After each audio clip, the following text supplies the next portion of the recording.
Tim Burchett had asked you about funding for illegals, those who have come into our country, entered our country illegally, and who were present for some of these storms. And under oath, you stated that only American citizens could apply for additional funding through FEMA. Do you stand by that?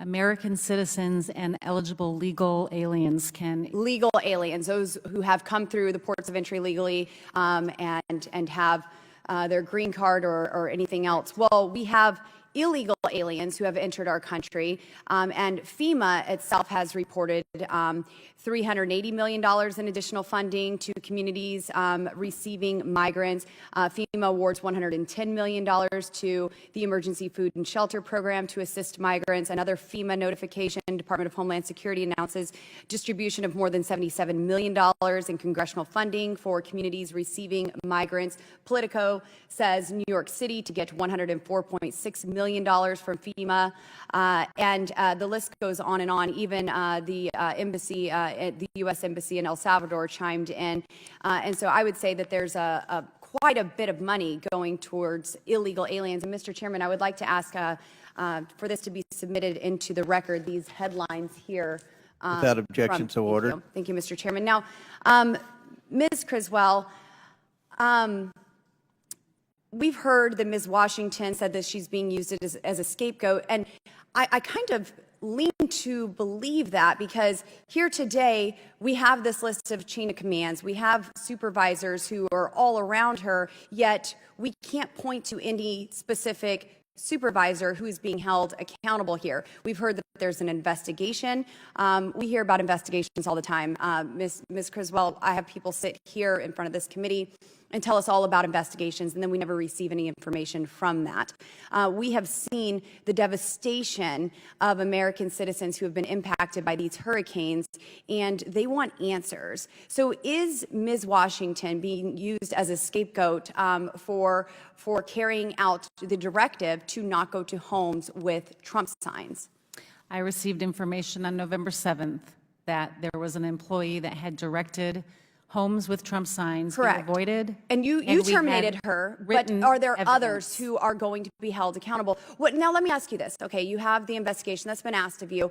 What are you going to do to preserve this investigation and ensure that it continues in the next administration? We will fully cooperate with the IG if they choose to take on this investigation. It has also been elevated to the Office of Special Counsel. Sorry, my time is running out. And in this internal investigation or outside, if you never find anyone who's actually culpable for this, are you going to take any blame? We are conducting ongoing investigations. Are you going to take any blame if no one is found? If no one is found, if we find anyone that has been violating the way we deliver assistance, I'll move on. I'm sorry, you're not answering my question directly. So this is a culture that the Biden administration has allowed to cultivate as, and I believe that you are a part of this as FEMA.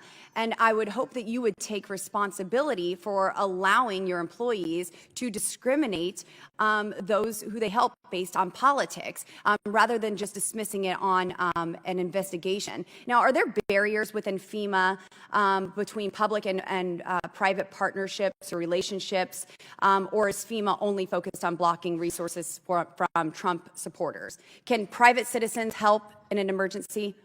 The actions of one individual are not representative of the way FEMA delivers its programs. Can FEMA work with private citizens in an emergency to get resources to American citizens? I think you would have to give me some specific examples of what you mean. So we have Elon Musk. He said, quote, "My blood is boiling." Mr. Chairman, I would like to submit for the record this article that was printed in regards to Elon Musk is being furious over FEMA blocking SpaceX engineers from without objection to order. So when Elon Musk is furious that he can't get Starlink delivered to folks, when I have Congressman Corey Mills, who has to deploy a mission team to bring 26 systems of Starlink to those who are suffering, when the missing persons list is 1,500 people before Starlink is brought to them by a sitting member of Congress, not by FEMA, and that number goes down to 600 once communication is able to begin, when a member of Congress has to bring 23,000 pounds of supplies, when Elon Musk is saying we want to get internet, we want to get connectivity and communication to citizens, we want to bring supplies, and yet FEMA is blocking supplies. FEMA is seizing supplies. When I have a senior high school student from Rifle, Colorado, Cody Wyatt, who is driving across country to get supplies because FEMA hasn't been seen in 11 days in North Carolina or in Pensacola, Florida,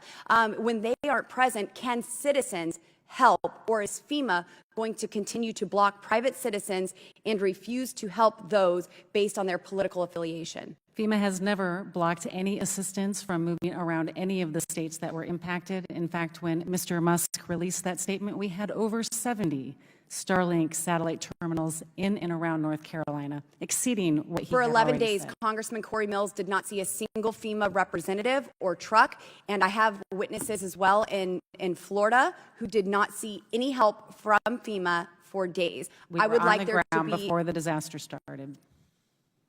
We'll see You in your can read in investigation. my testimony. We'll see in your investigation I have if it's ever details released.